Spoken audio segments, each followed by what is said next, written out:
RFK Jr., well, I think he wrecked his political ambitions by backing the genocide in Israel, which is just it's mind-boggling to me. But every other thing he says is hard not to cheer for, because he's telling truths that nobody else is telling, and it's a shame. It's for many reasons. It's a shame, his policy on Israel. But here, let's watch this.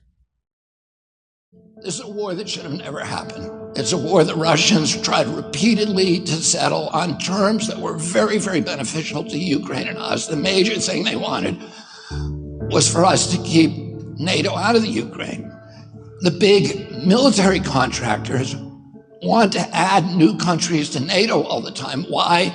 Because then that country has to conform its military purchases to NATO weapon specifications, which means certain companies, Northrop Grumman, Raytheon, General Dynamics, Boeing, and Lockheed, get a trapped market. In March of 2022, we committed $113 billion. Just to give you an example, we could have built a home for almost every homeless person in this country. We then committed another $24 billion since then, 2 months ago, and now President Biden's asking for another $60 billion. But the big expenses are going to come after the war, when we have to rebuild all the things that we destroyed. Mitch McConnell was asked, can we really afford to spend $113 billion to Ukraine? He said, don't worry. It's not really going to Ukraine.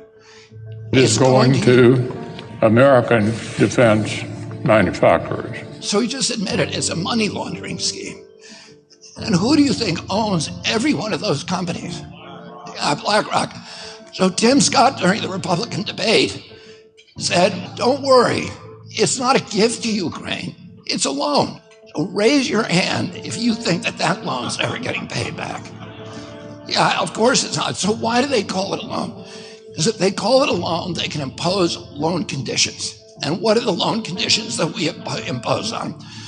Number one, an extreme austerity program, so that if you're poor in Ukraine, you're going to be poor forever. Number two, most important, Ukraine has to put all of its government-owned assets up for sale to multinational corporations, including all of its agricultural land, the biggest single asset in Europe. In Ukraine, there's been 1,000 years of war fought over that land. It's the richest farmland in the world. It's the breadbasket of Europe. 500,000 kids almost, Ukrainian kids, have died to keep that land as part of Ukraine. They almost certainly didn't know about this loan condition. They've already sold 30% of it. The buyers were DuPont, Cargill, and Monsanto. Who do you think owns all of those companies? Yeah, BlackRock.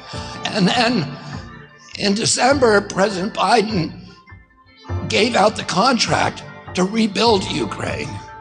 And who do you think got that contract? BlackRock. BlackRock. So they're doing this right in front of us. They don't even care that we know anymore, because they know that they can get away with it. And how do they know that? Because they have a strategy. And that strategy is an old strategy, which is they keep us at war with each other. They keep us hating on each other. They keep the Republicans and Democrats fighting each other, black against white, and all these divisions that they saw.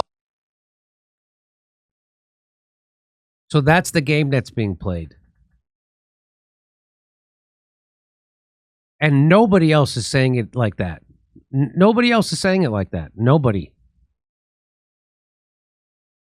The only other guy running for president who said anything close to that was Cornel West, and he couldn't articulate what he meant by it. He just said we need to pull out of NATO, and then he crumbled when Anderson Cooper pushed back on him. He didn't know what he was talking about.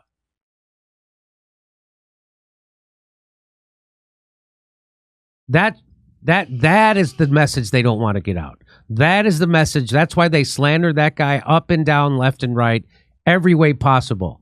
And if you participate in that slander, you're a dupe. You're a dupe. You can criticize RFK Jr. I do. But to slander him and dismiss him as some kind of kook, you're participating in the establishment propaganda to keep us divided and to keep that Ukraine war going.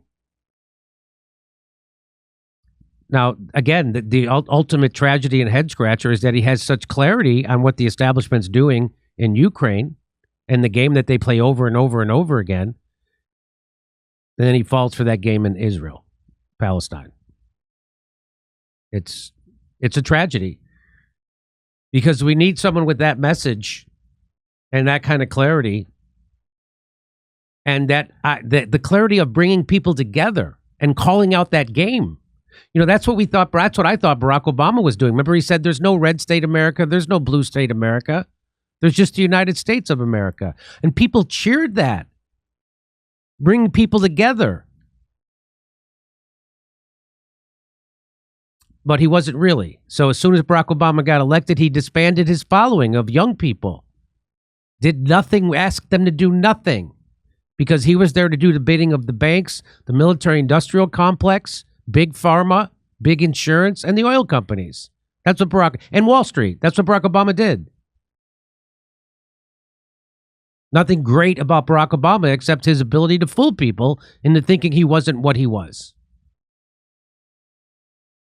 This is the kind of stuff that gets people assassinated. That's the kind of stuff that gets people killed. If he was actually close to snatching power, I mean, if you think the slander is been over the top so far, wait to see if he actually comes close to. He won't because of his Israel-Palestine policy. So that's why it's such a tragedy.